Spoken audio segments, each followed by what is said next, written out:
अपनी जन्म कुंडली कैसे देखें, इस वीडियो के दूसरे हिस्से में आपका बहुत बहुत स्वागत है। और इसके साथ साथ पहले वीडियो को इतना स्नेह, इतना प्यार देने के लिए आपका बहुत बहुत शुक्रिया।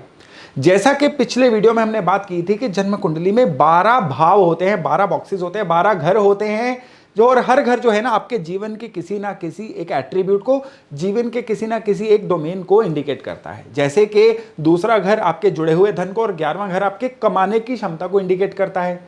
10वां घर बताता है कि आप जगत को क्या दोगे जिससे आपको फेम और पैसा मिलेगा। 14वां घर बताता है कि आप जो भी करोगे उससे सुख कैसे मिलेगा। शादी ब्याह के लिए 7वां घर, और सेहत की खराबी के लिए 6ठा घर। दुश्मन परेशान करेंगे तो भी 6ठा घर है। संतान होगी कि नहीं, 5वां घर। नेम एंड फेम कितना होगा तो भी 5वां घर। हिम्मत है कि नहीं आप में, 3रा घर। किस्मत का या ईश्वर का साथ कितना मिलेगा, 9वां घर। खर्चे कितने रहेंगे, बरकत रहेगी कि नहीं रहेगी, वो 12वां घर। तो ये सारे के सारी चर्चा हमने पिछले वीडियो में की थी। आज हम अभी बात करने वाले हैं कि ये तो थे फिक्स कि हमेशा 12वें भाव से यही देखेंगे, हमेशा 10वें भाव से यही देखेंगे, जो हमने उस वीडियो में डिस्कस किया था। लेकिन अभी हम डिस्कस करने वाले हैं दूसरी लेयर। कौन सी है वो दूसरी लेयर, चलिए डिस्कस करते हैं। नमस्ते, मेरा नाम है योगेश शर्मा। स्वागत है आपका happy life with Yogesh Sharma में। और दोस्तों, इस वीडियो में आगे बढ़ने से पहले एक विनम्र निवेदन कि अगर अभी तक आपने अपने इस चैनल को सब्सक्राइब नहीं किया है तो कृपया सब्सक्राइब जरूर करिएगा और बेल बटन दबाना न भूलिएगा। तो हम अभी चर्चा करने वाले हैं कुंडली में दूसरी लेयर की। अब आप सोच रहे होंगे भाई लेयर क्या होती हैं। जन्म कुंडली में दरअसल क्या होता है, 3 लेयर्स होती हैं। पहली लेयर थी जो अभी मैं जिन भाव की बात कर रहा था कि फर्स्ट हाउस में ये, फोर्थ हाउस में ये फिक्स होते हैं। और उसके बाद उसके ऊपर एक नंबर जो है आपको दिखने शुरू हो जाते हैं। कुंडली खोलिए, अपनी मोबाइल में खोलिए, आपको हर भाव में, हर बॉक्स में एक ना एक नंबर लिखा हुआ मिलेगा। ये नंबर दरअसल कोड्स हैं। ये नंबर शो करते हैं कि यहां इस भाव में कौन सी राशि विद्यमान हो रही है। बहुत इंटरेस्टिंग होने वाला है ये। किस तरह से हम अभी ये डिस्कस करते हैं। देखिए, ये नंबर्स हैं 1 से लेके 12 तक, और उसके आगे नाम लिखे हुए हैं मेष, एरिस, वृष, टॉरस, वृश्चिक, स्कॉर्पियो, मकर, कैप्रिकॉन, मीन, पाइसेस। ये सारे नाम लिखे हुए हैं। तो इनसे क्या इंडिकेट होता है कि जैसे ये एक बॉक्स है,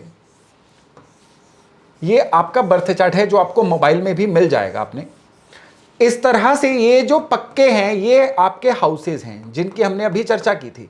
लेकिन इनमें हर बार कोई ना कोई एक नंबर लिखा रहता है। अगर यहां पे 7, यहां पे 8, यहां पे 9, यहां पे 10 लिखा होगा तो अब 10 को कॉरेस्पॉन्ड करिए कि मकर राशि वो आपकी कुंडली में 1, 2, 3, 4 चौथे घर में आई है। How wonderful.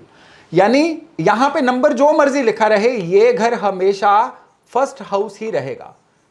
इनविजिबल, आपको ये याद ही रखना है कि ये कुंडली का हमेशा पहला घर है। और इस तरह से एंटी क्लॉकवाइज चलते हुए ये 12 घर हैं। ये 12वां ही रहेगा, ये 10वां ही रहेगा, और इनमें ये जो नंबर्स हैं ये बदलते चले जाएंगे। चलिए अब हम बात करते हैं आगे। चलिए अब हम बात करते हैं कि इन राशियों के गुण तत्व क्या हैं। जब भी मेष राशि की बात होगी तो हमें एक चीज आइडिया होगी कि जन्म कुंडली में जहां पे भी मेष राशि है ना, इंसान उस घर के प्रति जिम्मेदारी हमेशा लेगा, या कह लीजिए कुदरती उसके प्रति उस घर की जिम्मेदारियां आन ही पड़ती हैं। सपोज करिए किसी की मेष राशि 3रे घर में है तो अपने भाइयों बहनों की जिम्मेदारी, क्योंकि 3रा घर भाइयों बहनों का है, उसके ऊपर आन पड़ती है। मेष राशि 4थे घर में आ गई तो अपने घर की सारी जिम्मेदारी उस पर आन पड़ती है। तो इस तरह से मेष राशि मतलब है जिम्मेदारी। वृष राशि जहां पे भी होगी उस घर में, उस घर के प्रति जो इन्वेस्टमेंट्स हैं या जुड़ा हुआ धन है, ये आपका पेंडिंग कर्मा है। यानी अगर किसी की वृष राशि जो है 10वें घर में है तो जब तक काम करता रहेगा उसके पास धन आता रहेगा, क्योंकि धन की राशि जो है वो कर्म के घर के साथ जुड़ गई। इसको अप्लाई करके देखिएगा और ये मैजिक की तरह काम करता है, जादू की तरह काम करता है ये। मिथुन राशि जो है ये कुंडली में जहां पे भी आएगी, अब मिथुन राशि क्या इंडिकेट करती है कि आप कम्युनिकेट कैसे करते हैं, जगत को आप दिखते कैसे हैं। आप बहुत अच्छे हैं लेकिन जगत को अगर आप सही से दिख ही नहीं रहे हैं, लोग हमेशा ही आपको मिसअंडरस्टूड कर रहे हैं, तो इसका मतलब है कि आपकी मिथुन राशि में कोई ना कोई नुक्स है। आप ढंग से खुद को एक्सप्रेस ही नहीं कर पा रहे हैं। अब आपकी जो कर्क राशि है, ये आपके इमोशंस हमेशा इस राशि के साथ जुड़े होंगे। कुंडली में कर्क राशि अगर आपके सपोज करिए वर्क प्लेस के साथ 10वें घर के साथ जुड़ जाए तो ये इंसान काम के प्रति बड़ा इमोशनल हो जाता है। काम के प्रति इमोशंस इसको हर्ट करती रहती हैं, लेकिन घर पे आके ये बिल्कुल इमोशनलेस हो जाता है।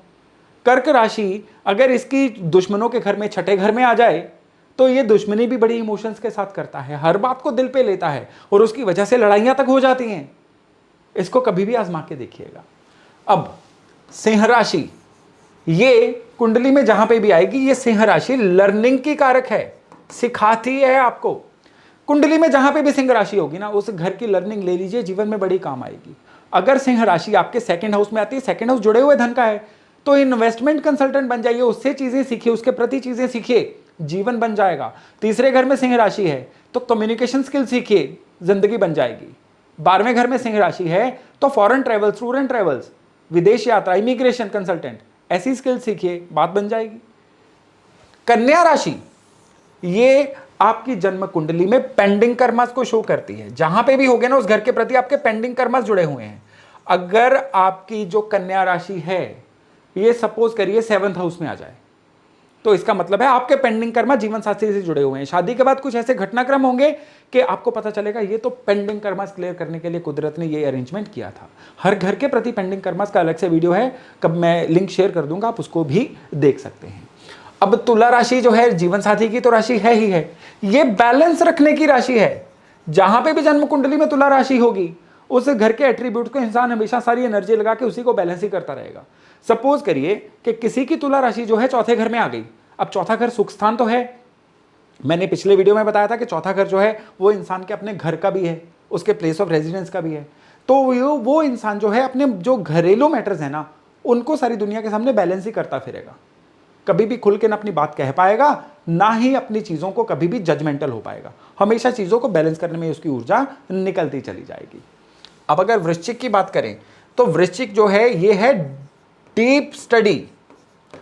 तो जहां पे भी वृश्चिक राशि होगी कुंडली में, जहां पे भी 8 लिखा होगा ना, उस घर के प्रति अन्वेषण करिए, रिसर्च करिए, डीप स्टडी करिए। ये आपका पेंडिंग कर्मा है, कर लेंगे तो इस जीवन में आप अपग्रेड होना शुरू हो जाएंगे। अब जो धनु राशि है, ये राशि आपकी हायर स्टडीज की है, आपके किसी भी चीज में अपग्रेडेड नॉलेज लेने की है। जहां पे भी धनु राशि होगी वहां पे अपग्रेडेशन लीजिए। इवन धनु राशि जहां पे होगी ना, वो घर की ऊर्जा आपके पिताजी से भी जुड़ी हुई होती है। कुंडली को जब प्रॉपर देखना शुरू हो जाएंगे ना, आपको इस चीज का भी आइडिया हो जाएगा। अब मकर राशि तो आपके काम से जुड़ी हुई है। जिस भी घर में मकर राशि होगी ना, अब आपका काम कारोबार उस तरह का रहेगा। सपोज करिए किसी की मकर राशि 4th हाउस में आ गई, प्रॉपर्टीज का घर है 4th, तो प्रॉपर्टी डीलिंग का काम करे, बहुत सूट करेगा। रियल एस्टेट का काम करे, बड़ा सूट करेगा। छठे घर में मकर राशि आ गई तो मनी लेंडिंग का काम करे, क्योंकि कर्जे का घर है छठा। 7th हाउस में मकर राशि आ जाएगी तो ये इंसान पार्टनरशिप्स में काम करे, उसको बहुत फलेंगे। इस तरह से मकर राशि जहां पे भी होगी ना, वो शो करती है कि दरअसल आपको काम कारोबार किस तरह का करना चाहिए। देखिए एस्ट्रोलॉजी कितनी वंडरफुल साइंस है, कुदरत किस तरह से हमें इशारे दे देती है, जरूरत होती है उन इशारों को पकड़ने की। अब कुंभ राशि जहां पे होगी, ये हेल्प का साइन है। इंसान वहां पे लोगों के लिए हेल्पफुल बहुत रहता है उस घर के प्रति। और मीन राशि जहां पे होगी, इंसान के उस घर के प्रति खर्चे कुदरत ने लिख के भेजे होते हैं। अब उन घर के खर्चों को अवॉइड नहीं किया जा सकता है। उन घर के खर्चों को रोकोगे तो आपका पेंडिंग कर्मा रुकेगा। उन घर के से प्रति जो भी खर्चे हैं ना, या जो भी आपकी देनदारियां हैं, उनको निपटाते रहिएगा। इस तरह से आपके जीवन में राशियां जो है ना आपसे बात करती हैं। स्क्रीनशॉट लेके रख लीजिए और इसको कुंडली पे आजमाइएगा। तो अब चलते चलते जो भी हमने सीखा है इसको एक बार अप्लाई करके देखते हैं। ये हमें पता है इनविजिबल है लेकिन पहला ही घर है। हमें पता है ये इनविजिबल है लेकिन हमेशा ये चौथा ही घर रहेगा, ये 10वां घर रहेगा। अब यहां पे हम सपोज करिए लिख लेते हैं वृश्चिक यानी स्कॉर्पियो राशि। अब अगर यहां पे स्कॉर्पियो आई है तो हर कंसेक्टिव घर में एक एक राशि का नंबर बढ़ता जाएगा। इस तरह से किसी भी इंसान का बर्थ चार्ट बनेगा। ये आप अपने मोबाइल की कैलकुलेशन में निकाल सकते हैं बड़े आराम से। अब इस तरह से हमने देखा कि इस इंसान की जो कुंभ राशि है वो 4th हाउस में आई है, हेल्पफुलनेस की राशि।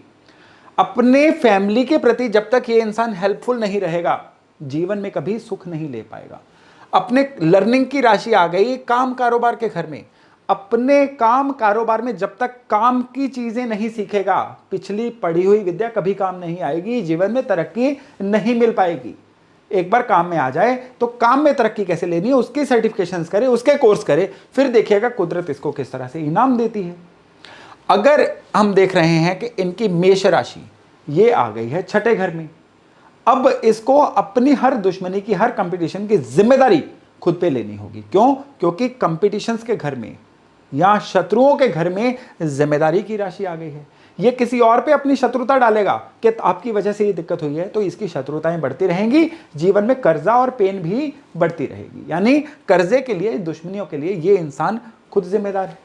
अब इसकी मीन राशि आ गई है संतान के घर में, तो ये भी पक्का है कि ये इंसान के जो खर्चे बहुत है ना, संतान होने के बाद होंगे या संतान के ऊपर होंगे, उनकी पढ़ाई पे, उनको सेटल करने में इनके खर्चे बहुत ज्यादा होने वाले हैं। जितना इनसे भागेंगे उतना जीवन में पीड़ा आती चली जाएगी। और अब देखिए कर्क राशि, सुख की राशि या इमोशंस की राशि, वो इनके धर्म कर्म के घर में है। तो ये अपने धर्म के प्रति, अपनी इबादत करने के तरीके के प्रति बहुत ज्यादा इमोशनल रहेंगे।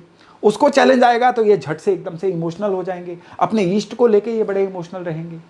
इस तरह से आप देखिए कि कितना अलौकिक तरीके से, कितने वंडरफुल तरीके से हमें ये प्रोविजंस दे दी गई हैं कि अपने बर्थ चार्ट को खुद डिकोड कैसे करें। तो दोस्तों, मैं आशा करता हूं कि आज की जानकारी भी आपकी बहुत काम की रहेगी। बस इसको एक बार आप नोटबुक निकाल के नोट्स बना के रखिएगा और अपना और अपने आसपास वालों के चार्ट्स पे इसको अप्लाई करके देखिएगा। तो आज की जानकारी यहीं तक थी। एस्ट्रोलॉजी लर्निंग सीरीज में आगे मैं और कई सारे वीडियो लेके आपके लिए आने वाला हूं। तब तक मेरे साथ बने रहिएगा, अपना खूब ध्यान रखिएगा। नमस्कार।